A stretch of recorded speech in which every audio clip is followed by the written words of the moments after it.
Hi everybody and a big welcome to a cEDH deck tech video for Mardu Dihada, Binder of Wills. Today with us we have Zrob. Hey everyone, how's it going? Dihada, like plainswalker. cEDH plainswalkers. Yeah, what? Why? What does she do?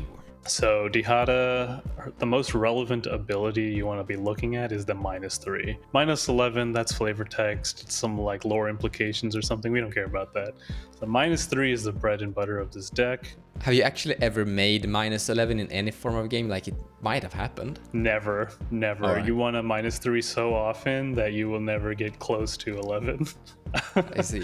The -3 ability just mills 4 cards. You can put a legendary into your hand if you want, and then for each milled card you make a treasure, so up to 4 treasures. It's pretty good. She basically pays for herself considering she costs 4 too. Exactly, it's almost like a free cast commander. You also can convert the colorless mana or whatever into, or even jeweled lotus mana into treasures, which is pretty nice. That is true actually. You can occasionally come up with it to like gain some life or something if you want, or you need to make your Magda or something indestructible. It can work, but not something that's super relevant. You don't even need to select anything to do the +2. So the main game plan for this deck revolves around the -3 ability, which once again says mill 4 cards, make 4 treasures. Immediately your mind should be going to Underworld Breach. We can be paying for escape costs and whatnot by milling 4 and having 4 treasures. And then I want to bring your attention to Flicker. Flicker's a non-land permanent, in this case Dihada, that's going to reset the loyalty ability and the loyalty counters on the Plainswalker. So what ends up happening is you flicker Dihada, you -3, you mill 4, you get 4 treasures, then you will escape using 3 of the 4 cards you milled and flicker again. So you're going to net 1 card in the graveyard, and then you're going to make 2 treasures each time you do this. Alternatively, you can also use Heart of Kiran to get started. So to do that, you're going to continuously crew Dihada until she has 0 loyalty and send her to the graveyard. Then you just recast her with the 4 treasures that you made, mill 4. So in this case, you're going to be netting 1 card and 0 treasures, and you can do that until you hit a flicker effect.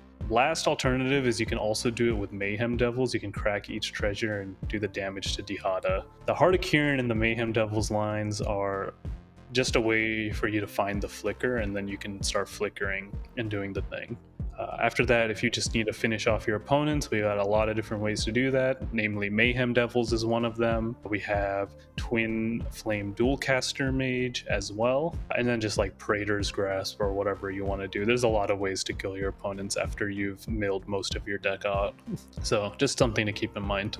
Honestly, I think Praetor's Grasp is maybe your only win con you might need, because you can just steal someone else's win con and figure something out Yeah, you sometime. can do stuff like that. Yeah, I agree. I'm winning with Praetor's Grasp a lot, or Twin Flame Dualcaster.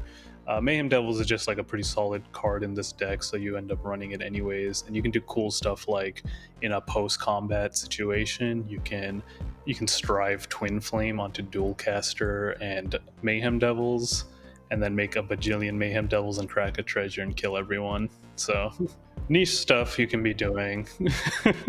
I mean, Mardu is kind of the creative colors right now, because your win cons aren't like set in stone. You don't have like 16 steps that it will like finalize in a way, and you just follow these 16 steps. It's like you have to Exactly. figure it out like on the road when you're doing it. Exactly. Like sometimes you might exile your Twin Flame while looking for the flicker with Heart of Kiran or something. It can happen. So you got to be prepared to figure out what line you're going to take. You can do like Grinding Station and stuff too if you want. We run that as well. This is mainly a breach deck. You are trying to breach as fast as possible, and your commander is going to help you do that as fast as possible. You can quite literally just be able to cast your commander in like a demonic tutor, and you can demonic tutor for the underworld breach, cast underworld breach, and then DT once again and get the flicker or whatever you need to do, because when the commander's milling 4 cards to the yard, you don't have any issues doing escape costs in this deck, versus like, you know, sometimes in Grixis and stuff,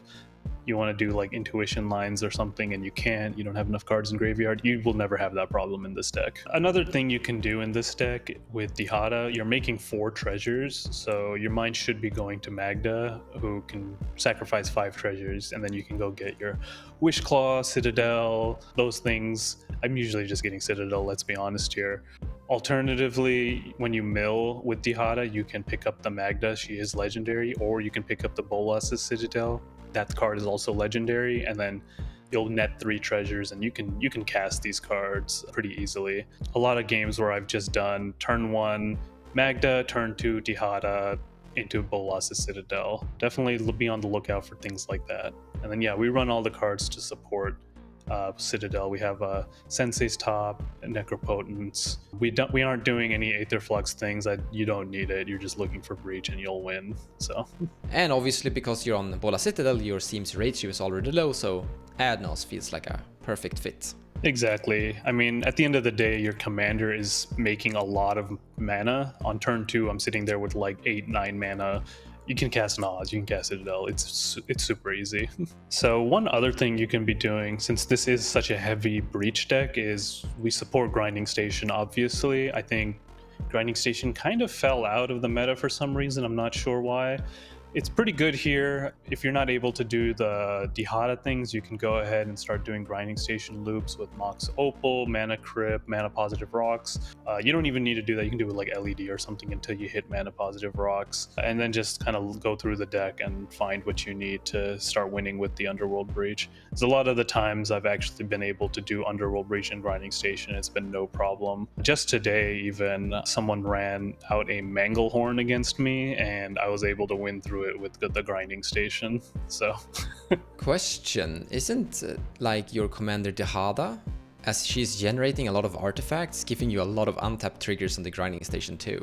Exactly. So not only can you do like Dockside to do Grinding Station things, you can also just use Dihada to do Grinding Station things. So instead of just netting 1 card off the Dihada, you can start netting like 12 cards off the Dihada if you find the Grinding Station. Depends on when you find it going through the deck. Lots of cool stuff to just be aware of. So in the current meta of such, with like all the positive alternatives, you chose a Plainswalker, where you have like Tymna Jeska, well that is a Plainswalker, but Tymna, like that's a lot of card draw. Then you have Grixis, and you have Rogsai Silas, you have Nayela. Why Mardu Plainswalker Dihada? Yeah, so why are we playing Dihada? It's pretty simple. It's an extremely potent Breach engine and mana engine in the command zone. You're not just like Rograk is a mana engine in the command zone. It turns on some free spells, sure. Tymna Jeska, sure, you can draw some cards and whatnot, but I'm not interested in doing that in Mardu. We're trying to win this game fast and we're trying to do it efficiently. So this Plainswalker, it's letting us win with Breach efficiently, or it's just bringing out a lot of treasures for us to find a way to win. On top of that, we're also milling cards to the graveyard, which is very good for our other cards like Yawgmoth Will. We have Luris, things like that. So we can play things out of the yard and kind of just find a win. In my opinion, in this deck, just a turn 1 or 2 Dihada into a tutor is good enough to win. That's the hands that I often look for. And I don't think you can really do that in something like Tymna Jeska or Rog Silas or whatnot. You have a lot more hoops to jump through. That's true. They are like in Tymna Jeska's case. Jeska is more like the outlet once you have infinite mana, and Tymna is basically like value. Dihada is something like an outlet. No, not an outlet, a combo enabler, while also being a form of value engine. Because if you view your graveyard as your hand, then you're potentially drawing 4 cards a turn. You almost. Exactly.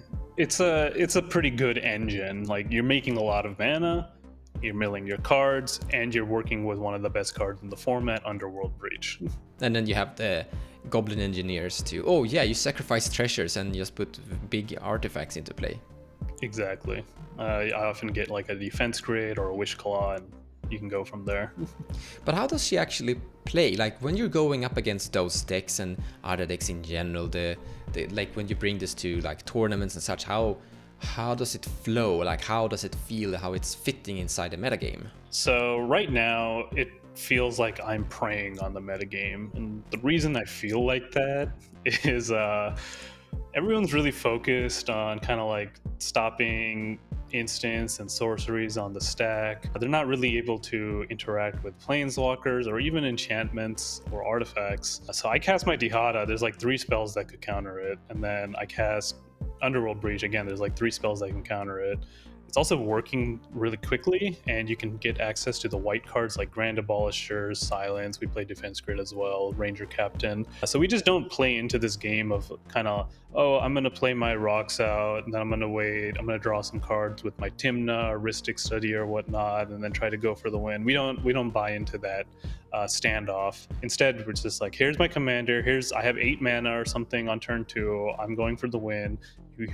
I'm going to do it in ways that are pretty interactable, such as using Magda to get out of Citadel, or just casting a breach with a Grand Abolisher and whatnot. All of this stuff is easily enabled. It doesn't take much startup cost at all. I'm not sitting down mulling for hands for, oh, this could play a Mystic Remora and then I hope to draw some cards. It's, here's my commander, here's a tutor, I win the game. Answer me. So what about games that don't go your way? Like, what are you doing when you don't get to do what you want to do? Like, I imagine that there are situations where there are stacks cards coming into play, or you're being interacted, Dihada is being killed, and etc. Or maybe Dihada is on the board, but there is a like what happens when things aren't in the dream scenario? To be honest, this deck, because we're in Mardu, we run a lot of different types of removal. We're not fighting people on the stack. I'm not really countering your spells. I'm just going to lightning bolt your oof, or I'm going to touch the spirit realm, a creature that's problematic, or I run out of time, the board is really stacksy, I drop that enchantment, which once again is hard to counter, and then I completely wipe all the creatures out. My commander's a planeswalker, so I don't care that I wiped all the creatures out. Out of Time is a very good card. It's very good. Not all decks can support it, but we have a planeswalker, so we can support it. This deck is putting down a lot of different win conditions over and over again, and we just run a boatload of tutors, so we find what we need. And once again, there's not a big startup cost to getting the win going. So I don't find myself really running into a lot of problems, even on extremely stacked out boards. Even if I get my things countered, there's a lot of ways to get them back. I have Savines, I have Luris to get the breach back, Adnos, Bolas' Citadel, many different ways to win. You can just naturally do a Twin Flame and Dual Caster as well. So what do you think about this card? Like, if you like the Out of Time, board wipe, Humility, like this is a deck that could support Humility. I think the humility kind of stops a lot of the ways we end up actually trying to win, and it turns off a lot of powerful things like Magda. Dockside, you win off the back of Dockside so often. Turns off our Grand Abolishers, our Ranger Captains, Mayhem Devils, all these things. I find when I'm looking for Out of Time, it's usually just to clear the board for myself to win. I'm not really trying to slow down the game like humility might be doing. So you're playing 3 extra turn effects. Yeah, the extra turns in this deck are very potent, especially in a format where games are ending turn 2 or turn 3. You can take that extra turn. You get to untap all your lands and artifacts, which is, it's like a turbo ritual. You get to draw a card, that's great. Also, if you're able to, you can uptick Dihada, take an extra turn, and then on your final fortune turn or whatever, you can downtick Dihada, make 4 treasures. You're probably winning, if I'm being honest. They also just synergize well with Necropotence. Oh, only one is synergizing. Final Fortune is the only instant, right? It's the only instant, but sometimes you make so much mana, you can Necropotence into like Last Chance or Warrior's Oath, and then pay like 30 life into the Necro. It's something I've definitely done in like a tournament before. Oh, you mean you have them in your hand before you Necro? Exactly. So yeah. That's true. They work really good with that. Bergi and Harnfell. Both sides of this card are excellent in this deck. At the end of the day, we are an Underworld Breach deck, and Underworld Breach means Storm. So Bergi synergizes with that. You're making a lot of red. I've definitely done crazy things like cast Bergi, cast Grand Abolisher, make a red, then play with my remaining mana, play the Underworld Breach, and do like stuff like that. You net red mana while you're doing the Flicker thing. You'll also net red mana if you're doing the Heart of Kirin or Mayhem Devils thing. So just a lot of ways to get oodles of mana to eventually get your wind down. Also, the flip side, Harnfell is excellent. It fuels breach. It'll get you extra cards that you need to see. Just earlier, I wheeled, cast Harnfell, and then discarded my entire hand and won the game. So definitely want to be doing things like that. I've always found it very hard to make a Harnfell Horn of Bounty into a one-card win con. It feels like it's demanding a lot of very key cards to make it like go through your entire deck, so to say. Yeah, it does. I mean, you get some synergy with Bolas's Citadel, I guess. You can shoot cards off the top. I've actually never done that before, but I'm aware that it's something that can happen. I find myself often I use both sides of this card pretty equally, to be honest. Even discarding 3 cards, looking at 6 things off the top is enough to kind of win you the game. This is a card that I've seen a lot of players include these days. I think it's actually quite amazing because it's so hard to interact with. Is this an auto-include for you? Yeah, this is an auto-include. I'm starting to feel that this is going to be an auto-include for many white decks. Yeah, if you're playing white, you want to be on Touch the Spirit Realm. This card, like, once again, the name of the game is not being interacted with, and this is really uninteractable. You get hit by, like, deflecting SWAT, and that's about it, I think.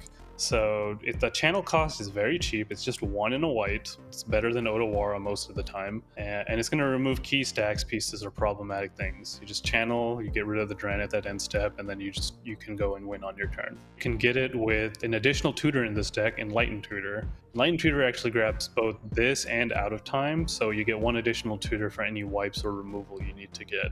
This is also a very popular removal that I've seen a lot of people actually include, Portable Hole. Yeah, Portable Hole, it feels a little suspect. I've been using this in my Pioneer sideboard, and I figured we'd bring it here into cEDH. It actually removes quite a lot of things that are problematic for this deck. It'll remove Collector Oofs, Dranits, Douthies, Null Rod, Mystic Remora, because, you know, it's not only just creatures, it actually removes any non-land permanent, and you have a lot of different ways to get this card. You can get it off the Oswald, the Goblin Engineer, or just tutor for it. I honestly feel like it's better than Swords to Plowshares in this deck. Not that I would cut Swords to Plowshares from the deck, but it feels more useful to me. Yeah, I mean, the CMC ratio in general in cEDH is very low, so in the end it hits like everything. The problem I have with it is that it's sorcery speed. Like, this doesn't actually interact with Underworld Breach. On the other hand, Swords to Plowshares doesn't interact with Underworld Breach either, so... The deck is fast enough that you are the person who wants to be removing the problems for yourself. I'm not really trying to remove things on the board like breaches and whatnot. You don't care at the end of the day. Yeah. So thank you, Zrob, for coming here and sharing your expertise about the Dihada. And also, by the way, if people have questions like specific card choices of other options when they're building their own Dihada deck, is there a Discord or is there a way to ask these questions? Thank you for having me on. Thank you for letting me talk about this new deck that I think is going to be on one of the top of the metas for cEDH. If people have questions about this deck, comment on the Moxfield deck. I believe it's going to be in the description below. And then if you have further questions, you want to have a more one-to-one talk, you can actually message me on Discord personally. My Discord username is Zrob, #0001. Yeah, don't worry. That will be in the description below of the video. You can just copy paste it instead for trying to remember that. Happy if people want to try the deck. It's definitely very powerful and always excited to talk about it. That's it for us. Thank you so much for watching. Stay safe and see you in the next video, guys. Peace! Peace.